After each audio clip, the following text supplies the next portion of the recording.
Good evening. It is good to have all of you here, and I welcome everyone who is also listening on the internet.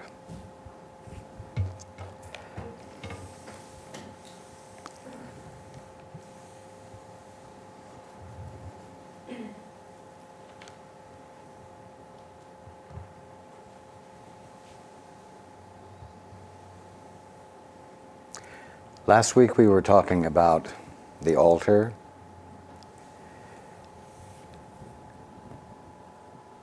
and that the problems that are experienced are a result of having one's back turned to the altar and becoming distracted by the glow, the effulgence that surrounds the altar. And then because one is in a consciously disconnected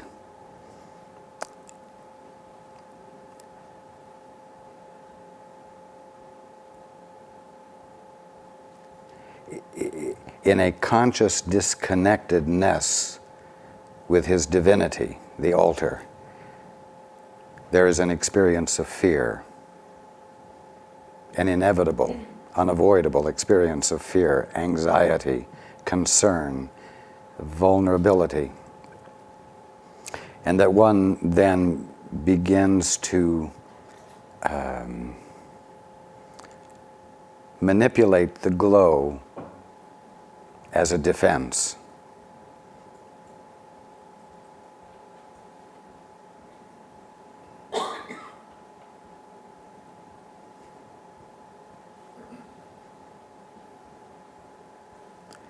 It is inevitable that all of you will find that as you turn back to the altar, where the opportunity of becoming connected once again with the very essence of you, which is the flame, if you will, the illumination of love that's in the center of the altar, that healing will be the result. Healing will be what you will have increasing evidence of. And so it's utterly natural that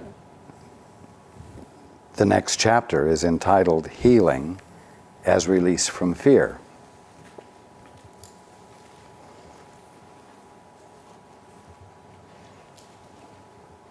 Remember that fear is occasioned by having consciously disconnected yourself from your capital S self,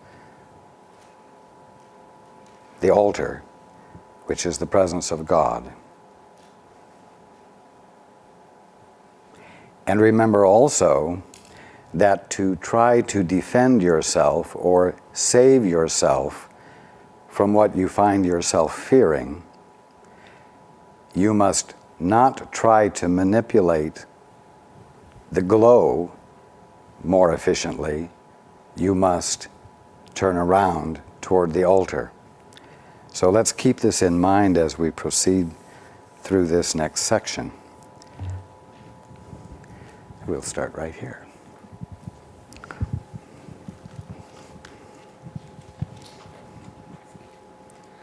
Our emphasis is now on healing. The miracle is the means, the atonement is the principle, and healing is the result. Healing is the result. Let's not forget that.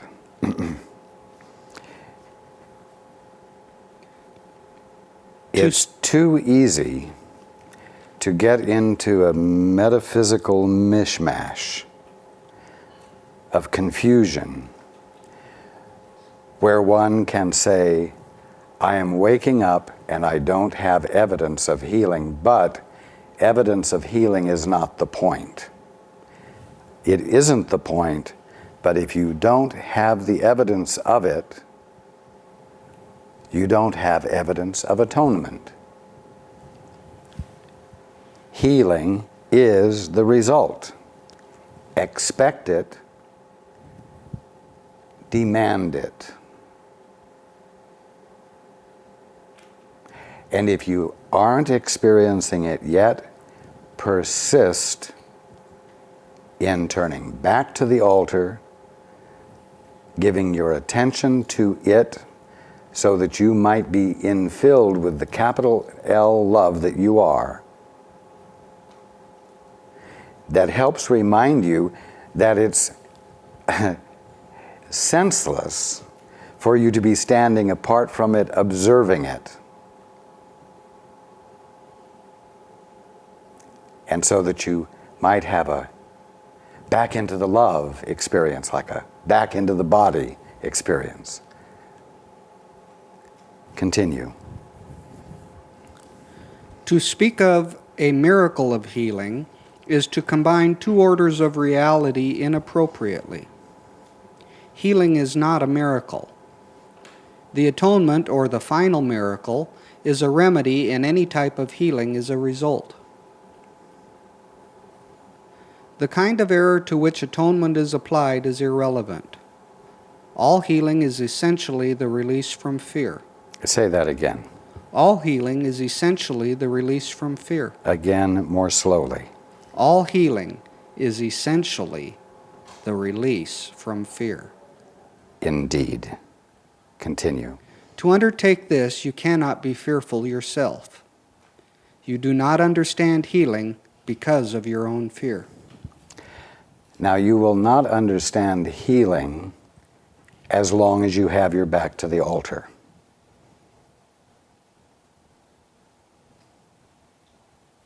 But the moment you turn toward the altar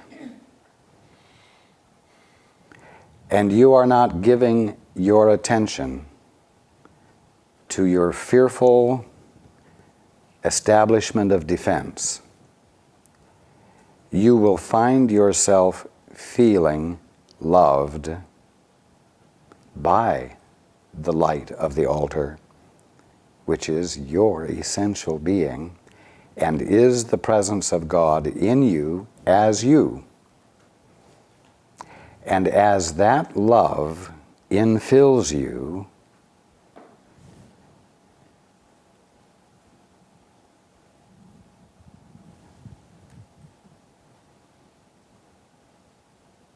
fear will leave, and the evidence of fear will leave. And perfection is what you will find yourself experiencing. And you will understand what has happened.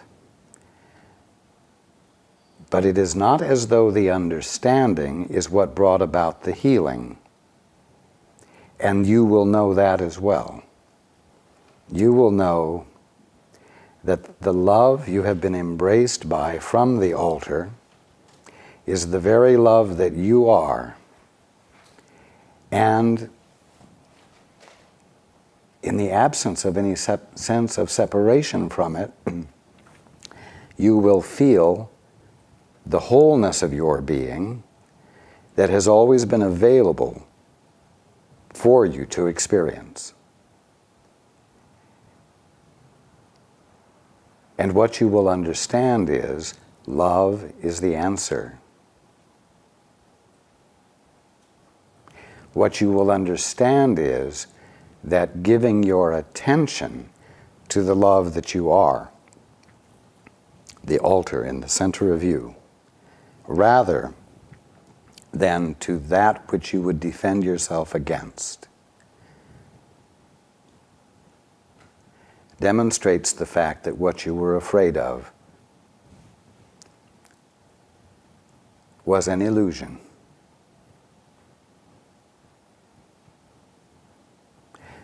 This I call a knowing rather than an understanding. It's the truth experienced by you consciously. Not over and against anything, but as the only thing that is real. And right now, when you are feeling defended in any aspect, truth is still the only thing that is real about you. Continue.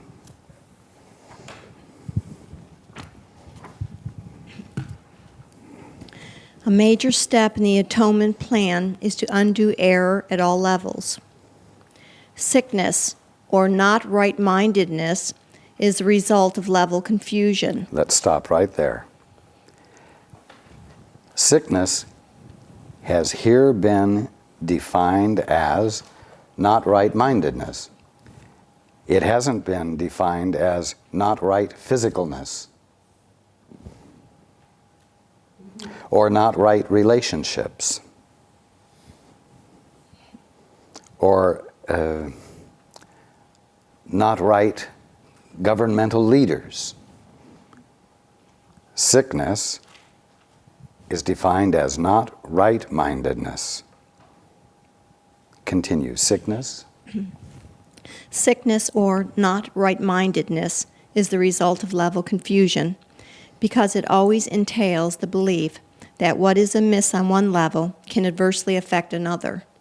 You see, here it is, in simple language. When you turn your back on the altar and you consciously dissociate yourself from your connection with your source, you become preoccupied, as I said, with the glow, with the evidence of the presence of the altar. And fear is immediately present. You don't know what it is you're fearful of because you don't know why you're afraid. You don't realize that you're afraid because you've turned your back on your very being. Now, you're looking at the effect of the presence of the altar, the glow. And you decide to use the glow to defend yourself with. And you can defend it with beauty, or you can defend it, as I said last week, as an armament, as armor. And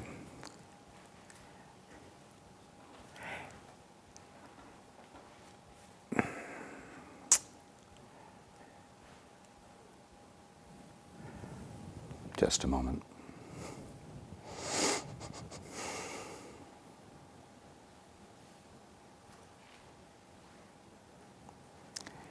And what are you going to use to beautify or strengthen armament? To beautify, to provide a beautiful facade that constitutes a distraction from the essential you, or to strengthen a fortress. Well, the only thing for you to do anything with, the only thing you're ever confronted with is reality, the kingdom of heaven, the infinite manifestation of God. And so you will have to take some of the infinite manifestation of God to strengthen your fortress. Or you will have to take some of the infinite manifestation of God to create more exquisite, distracting beauty. In other words, you will start using effects, manifestations, to strengthen the manifestation of your defense, the evidence of your defense. This is called level confusion. It's confusion because you have two choices.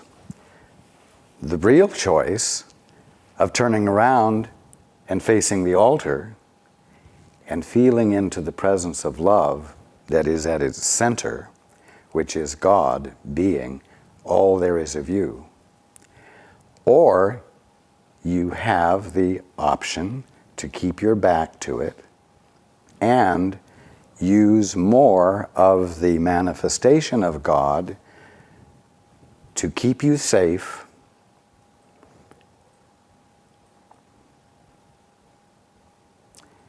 against other aspects of the infinite manifestation of God that you are going to defend yourself against.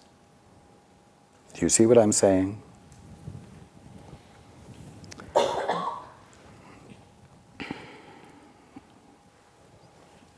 Continue. We have referred to miracles as the means of correcting level confusion, for all mistakes must be corrected at the level on which they occur. Only the mind is capable of error. And what causes it to experience error is by giving its attention in the wrong place. Continue. The body can act wrongly only when it is responding to misthought. And we'll say that the glow, the effulgence around the altar can only respond to, let us say, the manipulations that a Son of God applies to it when the Son of God has forgotten that he's the Son of God, and that to use some part of God as a defense against some other part of God is utter foolishness. Continue. The body cannot create. The infinite manifestation of God cannot create. Yes. Let's not confine this just to what you call the physical body. It's to all evidence of existence, all evidence of being, creation itself. Continue. And the belief that it can, a fundamental error, produces all physical symptoms. Physical illness represents a belief in magic. The whole distortion that made magic rests on the belief that there is a creative ability in matter which the mind cannot control. Indeed. Interesting. When you look at creation with your back to the altar and therefore disconnected from the Father's perspective about creation,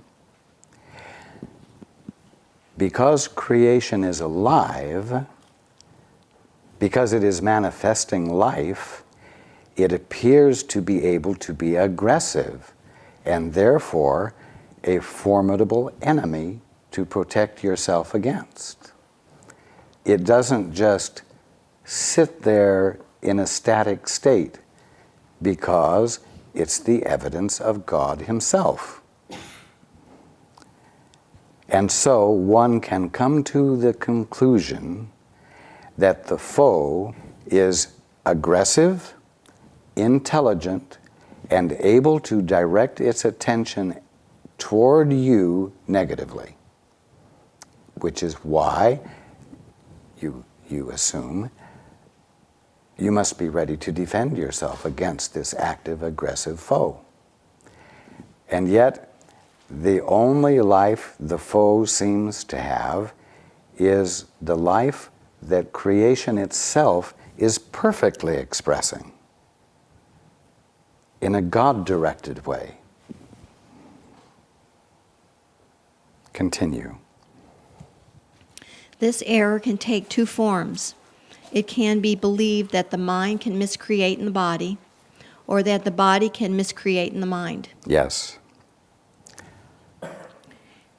When it is understood that the mind, the only level of creation, cannot create beyond itself, neither type of confusion need occur. That is correct. There isn't anything but mind. And that is why I keep saying that everything you're seeing is an idea in the mind of God, and that all ideas are perfectly tangible and experientiable to the mind which formed them. But just because they are tangible to the mind that forms them doesn't mean they're matter. They are pure spirit. In that first form of error where the mind miscreates the body, Okay. Yes. I'm not quite clear on the disease or illness or sickness can be created by it. I mean, for instance, if you worry, if there's a worry or a defensiveness or, I mean, I think everybody has had the experience of making themselves sick with worry. So is that not the mind causing disturbance in the body? Absolutely. Okay, so what does this mean? Where it says the mind miscreates the mind, the first error is that the mind miscreates the body. Is that not a miscreation in the body? For instance, you know, having an upsetness so bad that you create an ulcer or a tumor or something like that, isn't that a miscreation in the body? Of course. So I thought that was an error. It says the error can take two forms. It can be believed that the mind can miscreate the body. Yes. So what you're saying is that manifestation is an error? Or is it saying... Absolutely. It is not the truth. It is a misperception. Okay, I see what you're saying. I see. So it actually is happening, but it's because of an error that the mind is... The mind believes it's actually happening. But in reality, it's not? That's correct. That is the only way you could experience an instantaneous healing. I see what you're saying. Is the recognition that it doesn't exist, that that's not happening. The miracle is a sudden shift of perception. Right. One cannot possibly have a sudden shift of perception without seeing a sudden shift in the manifestation of his experience. A shift that cannot be accommodated by the laws of physics. Well, so in other words, you see what you believe. Exactly. Then that to me is, it's like, then what is reality? I mean, if you see what you believe. That's the best question you could ask. And when you ask that question and don't try to figure it out yourself, you are in effect turning toward the altar. Okay. Okay. So not having the answer to that question, that's okay. I can relax.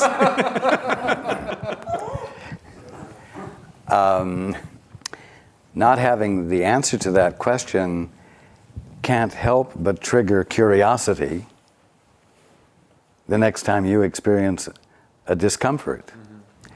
It can't help but trigger curiosity even if there is no complaint, because it means that what you're experiencing right there as your body at this moment is not the ultimate truth, is actually flawed. Your perception and experience of it is flawed by the fact that you are not giving your attention to it with God, so that God might reveal to you what He is being right there.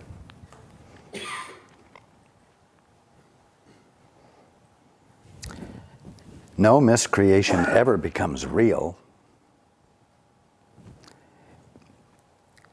You see what you believe, but the corker of it is that you believe what you see.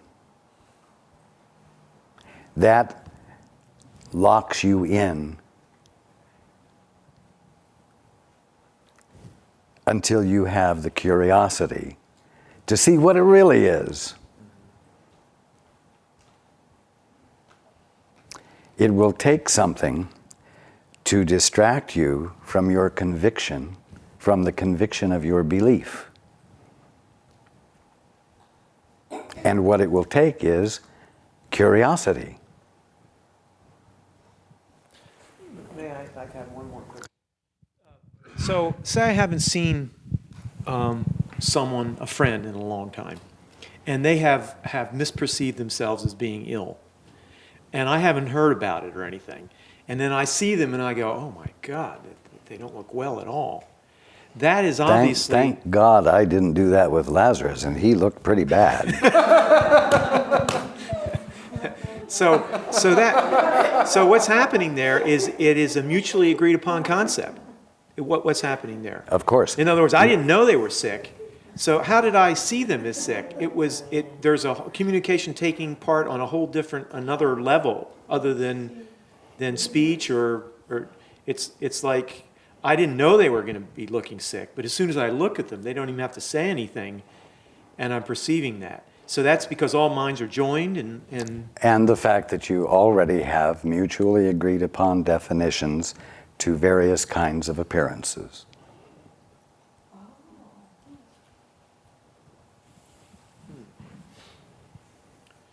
so that because they're feeling bad, they present this image, and then automatically I buy into it. Unfortunately, you do it automatically, yes. You have another option. Yes. And that's what you all have to realize. On the spot, you have another option. Okay, thank you. So that you don't join them further in confirming what they are believing about themselves. And as long as you are joining with them and confirming it, you are incapable of being an agent for change or the precipitator of a miracle. And mind you, what you believe about them is whatever you believe about yourself.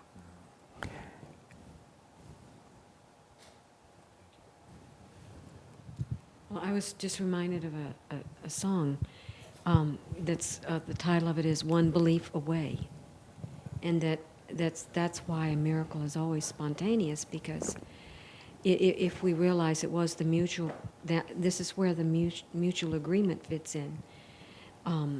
You know, when we release that belief, a simple thought, we're one belief away from a miracle. Every moment, that's the potential is so great. Every moment that I could think even in this room tonight. Exactly. Be great. Yes.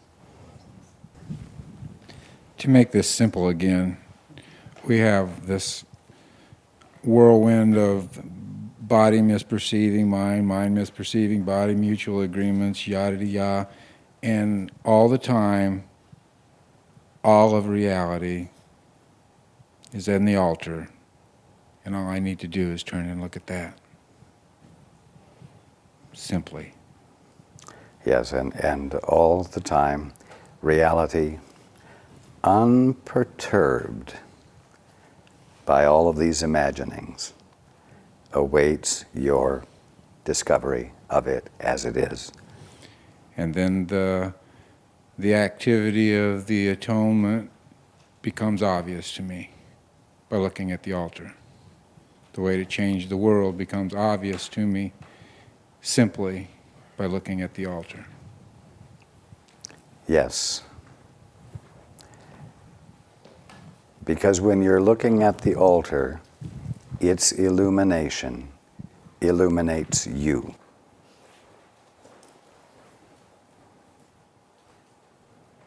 And renders your committed beliefs invalid effortlessly.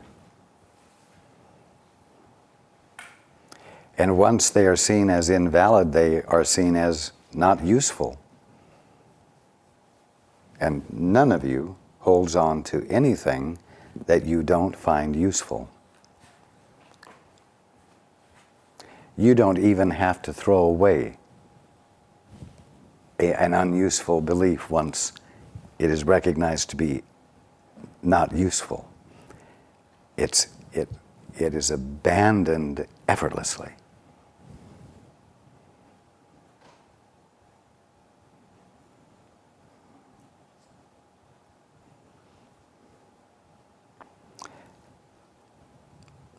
Be aware that you see what you believe. And so you believe you are vulnerable, and you get tense, experience chronic anxiety,